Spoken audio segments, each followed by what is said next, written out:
Good day, everybody, and welcome back to another episode of Safari Mack Explores Australia. I'm Safari Mack, your guide and host, helping you make connections to the wild. Well, ladies and gentlemen, we're still hanging out here in New South Wales in the eucalyptus forest with the koala, or Phascolarctos cinereus. So today we're going to finish up our time with the koala by looking at the wild things, seeing some of the challenges and problems that they face, as well as the conservation measures that are being taken, as well as what needs to be taken to protect this iconic animal, as well as the reveal of next week's special Australian animal on our Australian safari, or as you might want to call it, our time in the outback. For starters, though, before we begin, if you're new to my channel, hit that like and subscribe button. Check out my Facebook page for content on conservation. And if you have a question about animals, or there's an animal that you want me to do in the future, you just gotta send me an email, which you will always find the link to down in my description below. But if you're ready, I'm ready. Let's get back to it. Let's start off with the wild things. Now, the koala is known to have 5 digits, but the way that their digits are on their limbs is pretty unusual. So you see the front paw has 3 fingers that are sticking up like your hand, but then 2 fingers on the side, which is actually pretty useful, as when they're eating eucalyptus plants, they're not really just grabbing one leaf at a time, they're grabbing a whole bunch. And then the hind legs make me think of that of an ape's, minus the claw. As you can see, here's what may look like the thumb and the rest of the fingers, so they can help grip onto different parts of the tree as they climb through the eucalyptus forests. Now, another thing, so the next thing about koalas is that, believe it or not, now, they're generally the same animal, but remember how I said about those 3 different subspecies last week, which included the Queensland, the New South Wales, and the Victorian? Well, it turns out because they live at different parts of Australia, some subspecies of koalas tend to, while some mostly give birth to 1 baby a year, some actually will give birth a couple times a year, and some might even have twins. Finally, there's also a thing that I would like to discuss with you that's called the carrying capacity. They can seemingly self-regulate exactly how much one eucalyptus tree may be able to support them. So, in this case, now I said that they're solitary animals, right? But that's not to say that they won't kind of may seem somewhat tolerate one another in the trees. So, but there can only be so many koalas, and so they can seemingly figure out how many they can handle. Now, and of course, the name of what you would call a group of koalas, if you're lucky to see one in Australia, would be called a colony.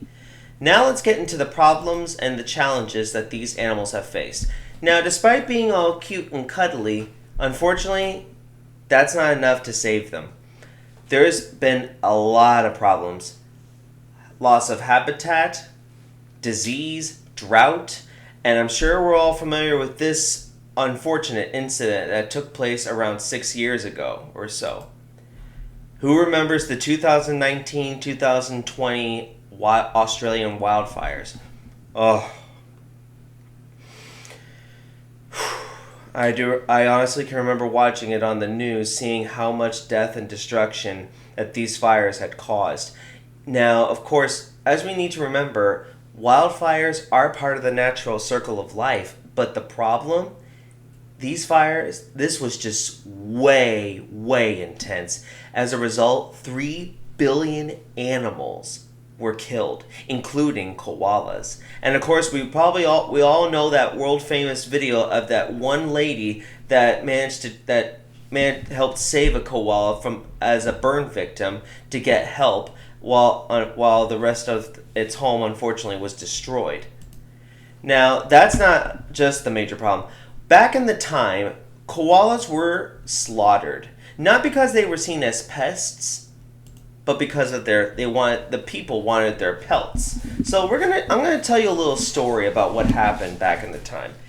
Now, unfortunately, 1924, koalas became extinct in southern Australia and severely depleted in New South Wales. And estimates for the Victoria koala, they were estimated to be around 500 animals left. Now, at this time, the fur trade was getting highly popular, right? And of course, back then, we didn't really know any better. We didn't understand how much these guys meant. One time in 1919, the QLD, the Queensland government, actually announced a 6-month open season on koalas, and as a result, 1 million were killed. Although the season actually ended in 1927, so 98 years ago, around this time,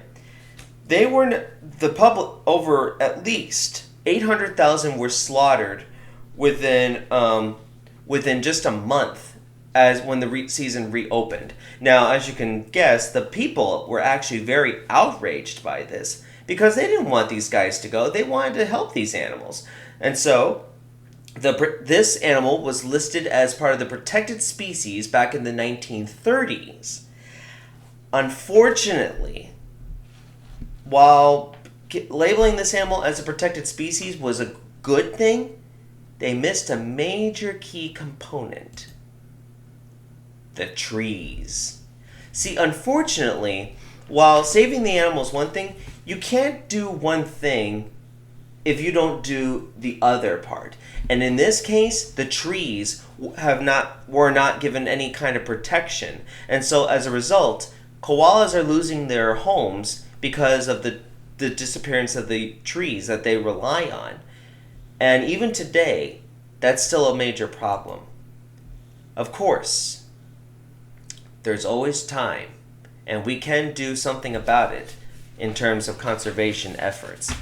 Well, what have we done? I mean, like I've said, they've been labeled as a protected species, but now, today, if we're going to help save koalas, we need to focus all of our efforts into protecting their habitat, reducing threats, and increasing their numbers through a variety of different ways. So, one of them includes revegetation or planting of eucalyptus trees, as well as other Australian native plants into the outback so that the koala's source of food as well as homes have a chance to regrow and have a chance to get these animals a fighting chance to survive. Another major deal, like what we do today, community outreach. People are going across all of Australia educating communities about koalas and how we can help protect them so that we can have effective conservation take place. Another major deal that we're helping, and of course I've mentioned this many times, but it still continues to work, wildlife corridors. As some of their habitats start to get fragmented, it's time that we rejoin these habitats by creating some kind of a barrier. We shouldn't take all of it, but we don't have to leave we should leave a good amount of space, just enough for the wildlife to cross through and continue reproducing so that they have healthy genetic populations. By doing all this, we're helping give the koala a fair fighting chance for survival. Well, folks, it's time to let this guy say goodnight, or at least go to sleep. As we know, these guys only sleep 18 to 20 hours a day.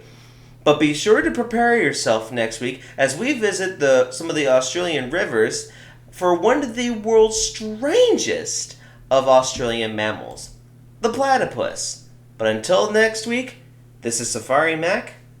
I'll see you all out there.